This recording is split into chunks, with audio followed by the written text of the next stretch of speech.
This is the Digital Trust Podcast. In every episode, we strive to bring support to those of you who serve on the front lines and in the trenches of data and technology. We endeavor to bring understanding to the under-resourced and underappreciated, help remove your stress, and provide relief to your pain. Welcome to the Digital Trust Podcast. Sit down with us as we give you hard-hitting advisory conversations to help you build digital trust with your stakeholders and clients, and actionable takeaways to help you become a digitally trustworthy organization.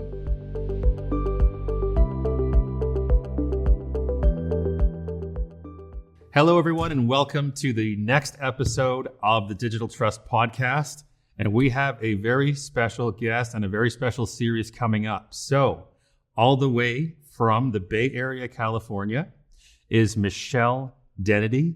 Now, Michelle, welcome to the show. And let me just introduce you as the Chief Data Strategy Officer at Abaxx Technologies, partner, Privatus Consulting, former CEO of Privacy Code, author, podcaster, strategic advisor for several technology companies, and has been called, most importantly, the jazz musician of privacy very recently. All the way from Los Altos, California. Michelle, welcome to the show. Thank you very much. I like the jazz reference. That makes me a lot cooler than I actually am. Indeed. Well, no, I wouldn't say not indeed.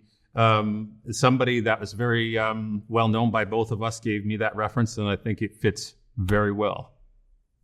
Excellent. Awesome. So, Michelle, first question, what have you been up to? I noticed some new things on that list that I just gave. Yeah, so 2024 has been Acquire-palooza, so with jazz hands. So we started privacycode.ai in December of 2021, and we were just acquired. We've just signed all the paper and sent out the stuff by actually a Canadian company, Abaxx Technologies. So that's been, it's quite a thing to start from scratch, start with an idea, get an idea funded, commercialize the platform, and go all the way through acquisition with a public company, all within 3 years. So I've been very busy. Just a little bit. And I think that's not the only thing that you've been up to. I hear you've been hanging out with LinkedIn once again. What's been going on there? I have, and kind of to my chagrin. So you should take both classes. Particularly, there's an introduction to privacy class on LinkedIn Learning.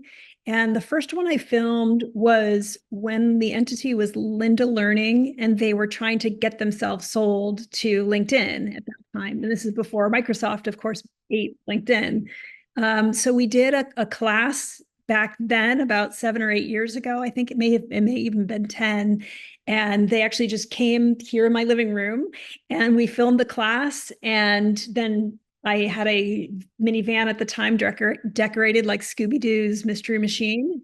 And I said, do you want me to show you what data looks like through my eyes? And they said, yeah. So we just loaded into my minivan and we drove around town. And in that original course, that's how we handled really an introduction to privacy for lay people to say, why does any of this matter? We hear sort of this off the cuff of privacy is dead. It's too hard. It's a human right. It's not something concrete. So I try to make it very tangible for business executives, moms, kids, people who actually understand and need to understand that data is indeed about telling your own personal story with integrity, both at work and at play. So 10 years passed by and they wanted another introduction to privacy that included things like GDPR and AI and those kinds of things. So I just last week filmed a whole new course for introduction, and you can use it to share with your business players and other people that really just want to get into the field and understand what is this all about and how does it play with all these other sort of sister disciplines. How does, in your experience and from your perspective, privacy interplay with other digital trust disciplines, particularly the cybersecurity discipline? Yeah, it's critical. It's critical stuff. And I think there's been sort of a sibling rivalry over the years of like, yeah, security, you're a piece of me because I'm privacy and these are 11 FAIR principles. And security is like, oh, privacy is a subsection of, what we control. None of those things are true, as it turns out. It's really privacy, security, data governance, data quality, your legal teams. We're really talking about the integrity of a data flow.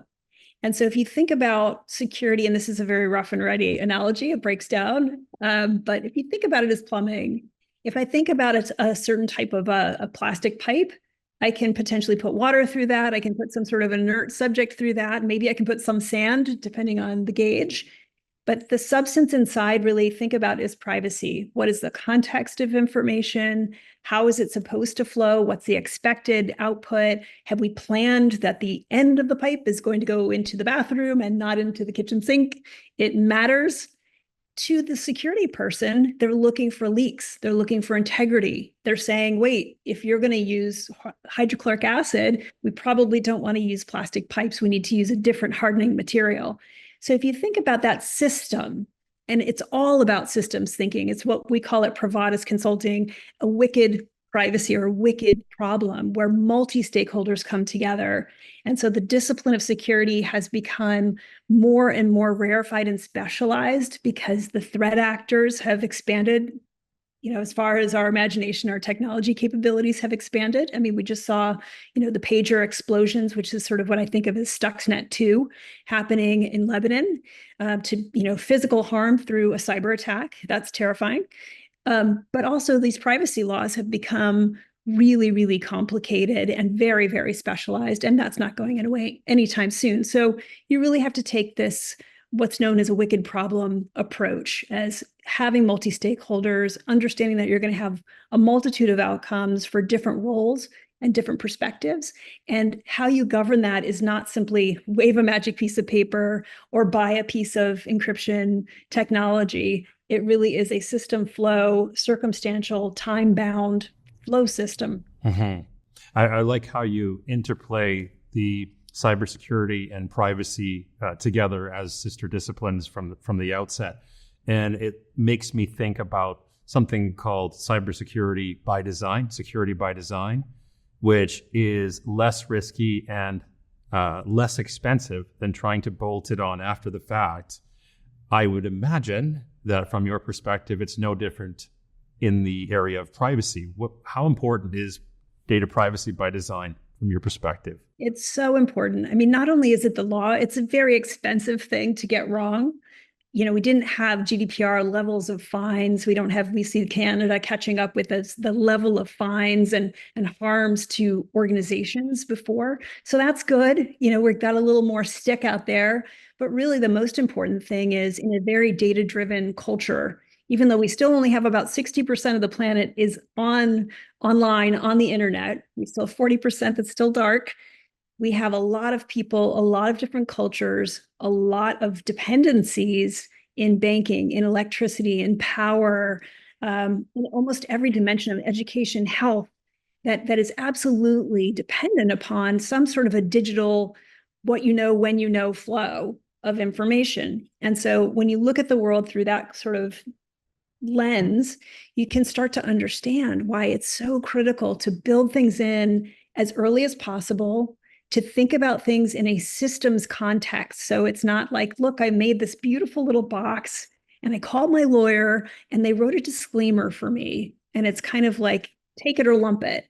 Nope, that little module is going to potentially be a training set for machine learning data, or that little module is going to create the quality circumstances that are going to train something else to make decisions down the chain. Or that little module is going to be you as a vendor selling up and down the data channels for concentrated and specialized data sets.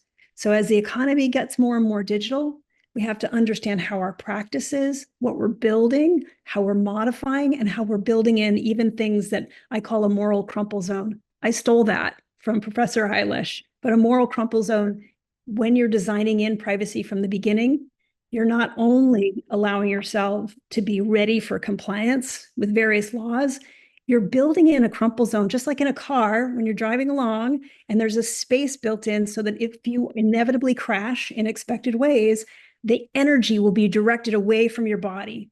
So if I'm designing privacy by design, I'm not only being user-centric and individual-centric, ethics-centric, I'm also contemplating that there are going to be bad guys and there are going to be annoying guys like me. I'm trained as a lawyer. So if I come to audit you, you want to build in the readiness to show documentation.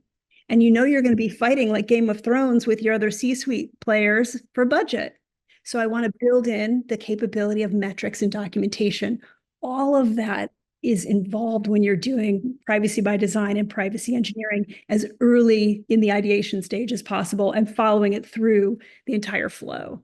Now, what would you say, Michelle, to companies who are challenged and are struggling with this? How would you help them, and what are some of the challenges that they're encountering to implement the crumple zone and the whole privacy by design infrastructure? The worst thing I see out there is inertia based on just sort of overwhelmed fear, or the expectation that I'm going to fill out a form, or even like this little automated survey monkey kind of stuff and go, look, I've done this one element for compliance. I think if you're doing something for compliance, what you're doing is looking in the rearview mirror and forgetting to look out the windshield to say, where am I going? So if you're trying to be compliant with everything, first of all, you're never going to be compliant. If you're trying instead to pick apart essential processes, what is the thing that's going to hurt my client? So imagine I'm a mental health care provider, and I want to help younger and younger, maybe even pre-verbal children. So now in my mind, as a lawyer, I'm thinking, oh, children. Children are special category sensitive data in every jurisdiction around the world. So I need to plan for that. They probably have guardians. How do I authenticate to make sure the right person at the right time has the thing? How do I have assurances in case someone alleges that you have done something to a child and that might not be the guardian? So we have to have some sort of law enforcement crumple zone there without exposing this child. So you can see how from thing one, I think, what is my business? This can be a 2-person startup. In fact, it's easier. The VCs have been lying to you. Hey, venture people, stop lying to people. They'll tell you to build in security later. They'll tell you to build in privacy later. If you want to build value, if you want to serve that very first customer and your go-to-market plan of delighting your users, you're going to be doing privacy and security by design. Why? Because now you know what you're gathering, you know why you're gathering it, you know the context, and now you can tell that user, hey, you know what? I got you. I got you. You're going to give me a video of your struggling child. I have a way to archive it. I have a way to delete it. I have a way to only connect it to healthcare providers and nobody else. That's important. That's going to help you grow. I'd love to respond to that, Michelle, but I have 5 seconds. We're out of time. So thanks for joining us today. And thanks to the viewers and listeners for being part of the conversation. Thanks for joining us today on the Digital Trust Podcast. If you found this conversation helpful, please share it with someone you care about. And if you'd like to receive our monthly newsletter, please click the link in the description to subscribe. And to put your mind at ease, our newsletter will include episode summaries with key points and actionable takeaways, plus a heads up on the upcoming episode guests. Rest assured, it won't be a spammy sales message, and we will never sell or share your information. Thanks again for tuning in, and we will see you on the next episode.